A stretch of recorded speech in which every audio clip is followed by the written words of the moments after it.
lance de craque. Capitão Ronaldinho entrou, pode marcar. El mago que llevó el fútbol callejero a los estadios más grandes del mundo. Esta es la historia que muchos llaman imposible. Porque no empieza en una academia de élite, ni con un ojeador prometiendo contratos millonarios.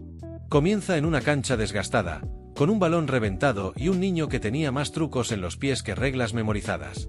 ¿Puede alguien con técnica de barrio romper los esquemas del fútbol tradicional? Hoy vas a descubrir cómo un artista del balón, despreciado por muchos al principio, se ganó el respeto de los estadios más exigentes del planeta. Y lo hizo sin dejar de ser lo que era: puro callejón, puro espectáculo, pura magia. Antes de continuar, si te apasionan las historias que transforman el juego y rompen moldes, suscríbete al canal y activa la campanita. Aquí no contamos partidos, contamos leyendas.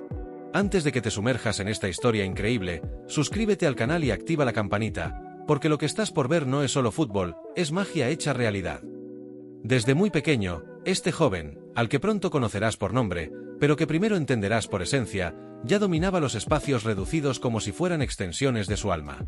No había esquina de su barrio donde no hubiera dejado a alguien sentado con un caño o un regate imposible. Era el tipo de jugador que no aprendió de libros tácticos, sino de esquivar rodillas en duelos de 1 contra 1 donde no había árbitro ni fueras de lugar, solo honor, destreza y orgullo.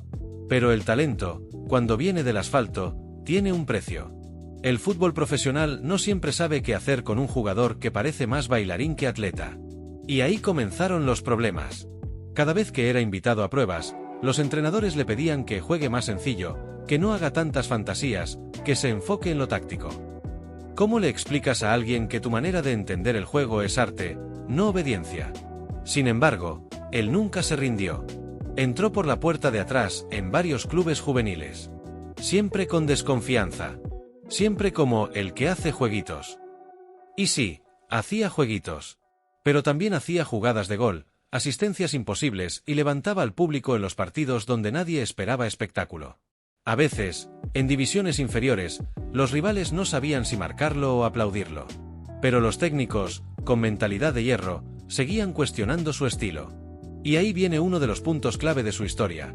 En lugar de cambiar para agradar, decidió brillar hasta que ya no pudieran ignorarlo. Pasaron años. Y en ese tiempo, este mago del balón afinó su repertorio. Ya no solo tenía caños y sombreros, ahora sabía cuándo usar cada truco como si fueran armas tácticas. Comenzó a entender el fútbol como un tablero de ajedrez donde su creatividad era la pieza que nadie podía predecir. Así fue como, finalmente, un equipo de segunda división le abrió las puertas. No porque entendieran su estilo, sino porque estaban desesperados por alguien que rompiera el molde. Y vaya que lo rompió. Su debut fue como una tormenta. Entró en el segundo tiempo de un partido gris. El equipo iba perdiendo, y el estadio estaba en silencio. En la primera jugada, se quitó de encima a 3 rivales con un amague digno de compilado de YouTube y sirvió una asistencia que terminó en gol. La afición, que hasta ese momento bostezaba, se puso de pie. A los pocos partidos, su nombre ya estaba en las pancartas. Lo llamaban el mago, el callejero, el showman. Él solo sonreía. Seguía siendo el mismo chico que aprendió a jugar entre motos estacionadas y paredes con grafitis. La prensa, al principio, no sabía cómo abordarlo. Algunos lo comparaban con Ronaldinho, otros con Neymar. Pero ninguno lograba encasillarlo. Porque este jugador no era copia de nadie. Era un producto auténtico del fútbol sin corbata, sin cronómetro, sin sistema. Y eso, en un deporte cada vez más automatizado, resultaba refrescante. Los años siguientes fueron una escalada. Subió con su equipo a Primera División. Luego fue transferido a una liga europea. Al principio, en el viejo continente también lo miraban con recelo. Pero bastaron unas cuantas gambetas para que el público lo adoptara. No era el más rápido, ni el más alto. Pero tenía algo que nadie podía enseñarte en un entrenamiento: intuición pura y descaro en estado puro. Jugó en estadios históricos. Enfrentó a defensores campeones del mundo. Muchos intentaron pararlo a patadas. Pero siempre encontraba una salida mágica. Como si el balón entendiera su idioma. Y así, poco a poco, ese joven de barrio se convirtió en referente mundial. No tanto por sus títulos, que también llegaron, sino por su impacto en la forma de ver el juego. Hizo que miles de niños volvieran a salir a la calle con un balón en los pies. Que entendieran que el fútbol también es imaginación, no solo resistencia y táctica. En una entrevista, le preguntaron si sentía que había triunfado. Su respuesta fue simple: yo gané el día que me dejaron jugar como siempre quise. Lo demás es extra. Esa frase se volvió viral. Porque resume todo. No fue la Champions, no fue la selección. Fue la libertad de jugar sin pedir permiso. Y si hay algo que marcó su camino fue esa dualidad entre espectáculo y efectividad. Porque sus jugadas no solo eran estéticas, también eran útiles. Más de una vez ganó partidos con un sombrerito al borde del área o un pase sin mirar. Algunos entrenadores cambiaron su percepción después de verlo. Empezaron a aceptar que el fútbol no se trata solo de números y posiciones, sino también de emociones. Hubo incluso clubes que comenzaron a buscar talentos callejeros por su culpa. Escuelas que adaptaron sus entrenamientos para no reprimir la creatividad. Él abrió una puerta. No la de las vitrinas, sino la de la identidad. Hizo que miles de chicos de favela, de barrio, de calles empinadas o de plazas abandonadas, sintieran que también podían soñar en grande sin perder lo que los hacía únicos. Y claro, no todo fue fácil. Las lesiones también llegaron. En una temporada crucial, estuvo casi un año fuera. Muchos pensaron que ahí terminaba la magia. Pero volvió inteligente. Y eso le alcanzó para seguir compitiendo en alto nivel. Incluso, algunos dicen que esa versión más madura fue la que más aportó a su equipo. Cuando cumplió 30, muchos pensaron que se retiraría en silencio. Pero no. Siguió. Porque su fútbol no dependía de su físico, sino de su visión. En su último equipo, ya como veterano, fue mentor de jóvenes que venían del mismo entorno que él. Les enseñó que no hay que traicionar lo que te hace distinto. Que puedes adaptarte sin vender tu esencia. El mago que llevó el fútbol callejero a los estadios más grandes del mundo no fue solo un jugador, fue un símbolo de resistencia creativa. En una era donde las estadísticas reinan y donde la posesión, la presión alta y la eficacia marcan el ritmo del fútbol moderno, él representaba lo contrario: el factor humano, la sorpresa, lo impredecible. Cada vez que tocaba el balón, algo diferente podía suceder. Y eso, en un deporte que tiende cada vez más a parecerse a una fórmula matemática, era oro puro para el espectáculo. Los aficionados lo sabían. Por eso sus camisetas se vendían como pan caliente. No importaba el club donde él iba, la tribuna se llenaba de niños intentando imitar sus trucos en las gradas, o aficionados grabando con el celular por si justo ese día regalaba una jugada de esas que parecen imposibles. Era el tipo de jugador por el que pagas una entrada sin pensar si tu equipo ganará o no. Porque sabes que verás algo distinto. Algo que vale más que 3 puntos. Incluso en los entrenamientos, su estilo no pasaba desapercibido. Mientras muchos se enfocaban en ejercicios repetitivos, él proponía minijuegos, desafíos, formas distintas de encarar cada acción. No era falta de disciplina, era una nueva forma de verla. Una vez dijo: la mejor manera de aprender es disfrutar. Si un entrenamiento te aburre, estás desperdiciando el talento. Ese tipo de frases no eran bien recibidas por todos los técnicos. Pero los jugadores jóvenes lo admiraban. Y poco a poco, hasta los más escépticos comenzaron a entender que detrás de su irreverencia había una profunda comprensión del juego. Una de las anécdotas más recordadas sucedió durante un partido europeo clave.